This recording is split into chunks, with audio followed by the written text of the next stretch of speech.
200 సంవత్సరాల చరిత్ర కలిగిన పురాతన రామాలయం గొల్లప్రోలు మండలం చేబ్రోలు గ్రామంలో ఉన్న విషయం తెలిసిందే. సీతారామస్వామి కళ్యాణ మహోత్సవాలను అత్యంత వైభవంగా నిర్వహించారు. ఈ కార్యక్రమాల్లో భాగంగా ఎద్దులు పరుగు పందాలు పోటీలు ఏర్పాటు చేశారు. ఈ సందర్భంగా 5-మ్యాన్ కమిటీ సభ్యులు ఓడూరి కిషోర్ మాట్లాడుతూ సమాజంలో అంతరించిపోతున్న కళలను బ్రతికించాలనే ఉద్దేశంతో ఇటువంటి పోటీలు ప్రోత్సహిస్తున్నామని తెలిపారు. ఎద్దుల పరుగు ప్రదర్శనలు తిలకించడానికి ఎంతో మంది ప్రేక్షకులు రావడం జరిగిందని, ప్రదర్శనలో 40 జట్ల ఎద్దులు ప్రదర్శనలో పాల్గొంటున్నాయని తెలియజేశారు. డిప్యూటీ సీఎం పవన్ కళ్యాణ్ సొంత నియోజకవర్గంలో ఇటువంటి కార్యక్రమాలు నిర్వహించేందుకు గర్వంగా ఉందని పేర్కొన్నారు. విజేతలుగా నిలిచిన ఎద్దుల యాజమానులకు మొదటి, రెండవ, మూడవ, నాలుగవ బహుమతులు అందజేశారు. కార్యక్రమంలో ఓదూరు నాగేశ్వరరావు మరియు నిర్వహణ కమిటీ సభ్యులు పాల్గొన్నారు.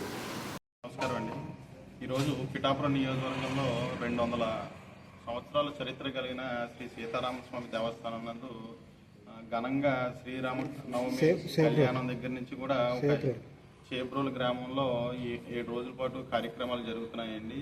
ఈ ఉత్సవాల్లో భాగంగా నిన్న గుర్రపు పందాలు మొదలు పెట్టడం జరిగింది. గుర్రపు ప్రదర్శనలు, అలానే నిన్న నైట్ రథోత్సవం. అంటే రథోత్సవానికి కనివిని ఎరగని రీతిలో ఈ సంవత్సరం ప్రజలు రావడం చాలా సంతోషకరమైంది. ఇలాంటి సాంప్రదాయాలు మనం కొనసాగించాలని, అదేవిధంగా ఈరోజు ఉదయం ఎడ్ల ప్రదర్శించడం జరిగిందండి. అంటే అంతరించిపోతున్న ఈ కళల్ని మనం ప్రోత్సహించాలనే ఉద్దేశంతో ఇవి నిర్వహించడం జరిగింది. అంటే దాంతోపాటుగా జంతు ప్రేమికులు ఎవరైతే ఉంటారో ఈ గుర్రాలు కానీ ఎడ్లు కానీ పెంచే వాళ్ళు వీళ్ళని ప్రోత్సహించాలనే ఉద్దేశంతో ఈ బహుమతులు పెద్దగా కాకపోయినా సరే వాళ్ళని ప్రోత్సహించాలి అనే తాపత్రయంతో మాత్రమే ఈ ప్రదర్శనలు కట్టడం జరిగిందండి. అందరూ కూడా రావడం జరిగింది.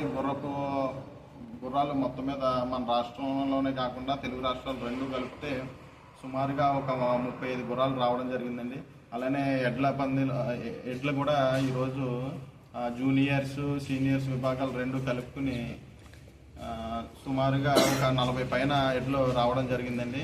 ఇవన్నీ కూడా చూస్తూ ఉంటే ఇలాంటివి మనం ఇంకా ముందు కార్యక్రమాలు చేసుకోవాలని మనస్ఫూర్తిగా పవన్ కళ్యాణ్ గారి ఆశీస్సులు మన పిఠాపురం నియోజకవర్గం పైన ఉండాలని మనస్ఫూర్తిగా కోరుకుంటున్నాం.